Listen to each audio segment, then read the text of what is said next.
The 2024 adaptation of Salem's Lot leaves out some crucial details about Ben Mears' story from Stephen King's original book, as well as some revelations about his life from the author's related novellas.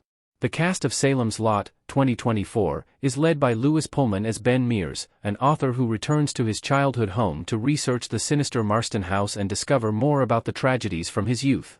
However, Ben arrives at Jerusalem's Lot at the same time that a mysterious new resident has moved into the Marston house, which culminates in the titular town being overrun by vampires. Max's Salem's Lot movie ends with Ben Mears and Mark Petrie killing the lead vampire Kurt Barlow, hoping to end the chaos in town. Unfortunately, killing Barlow proves ineffective in destroying the other creatures of the night, with the final moments of the film seeing Ben and Mark drive out of town to safety. However, Stephen King's 1975 book of the same name ends with an epilogue that reveals what happened to both Ben Mears and Mark Petrie after fleeing town that night, which may indicate the potential for a Salem's Lot 2 movie on Max. Ben Mears returned to Salem's Lot a year later to burn the town.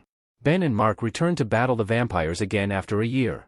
The Salem's Lot book includes both a prologue and epilogue that give important details about Ben and Mark's whereabouts and fate after killing Kurt Barlow, though they don't make it into the 2024 Stephen King movie adaptation.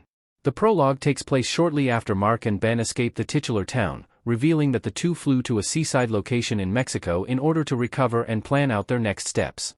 During that time, Mark visits a Catholic priest at a local church and confesses what he and Ben experienced with Salem's Lot's vampires. However, it isn't until much later that Ben and Mark's story truly continues. The epilogue of Stephen King's book reveals that Mark and Ben return to Jerusalem's Lot a year later, planning to confront the vampires again and rid the town of them for good. To accomplish this, Ben decides to start a brush fire in the woods nearby, draw the vampires out of their hiding places, and destroy the town.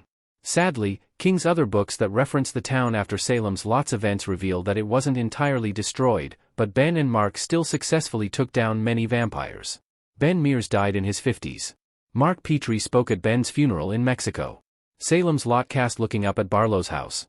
Though Ben Mears' whereabouts and actions after burning down Salem's Lot in 1976 are generally unknown, the larger Stephen King universe does give an update on the character in another story. In Wolves of the Calla, the fifth book in King's The Dark Tower series, the Salem's Lot character Father Callahan explains that he was sent to Los Zapatos, Mexico, and witnessed Ben's funeral. The novel reveals that Ben Mears died in his 50s, but doesn't reveal exactly how he passed away. In addition to Father Callahan, Ben's funeral in Mexico was attended by a grown-up Mark Petrie. It's later learned that the fire Mark and Ben set lasted about 3 days, suggesting the two had destroyed many of the vampires inhabiting the town before returning to Mexico. Callahan also explained that Mark referred to Ben as his father in his eulogy, indicating Ben raised the orphan after his parents' deaths in Salem's Lot. It's still unclear what exactly Ben and Mark had been doing for the decades after Salem's Lot's ending, but they seemingly never returned after the fire.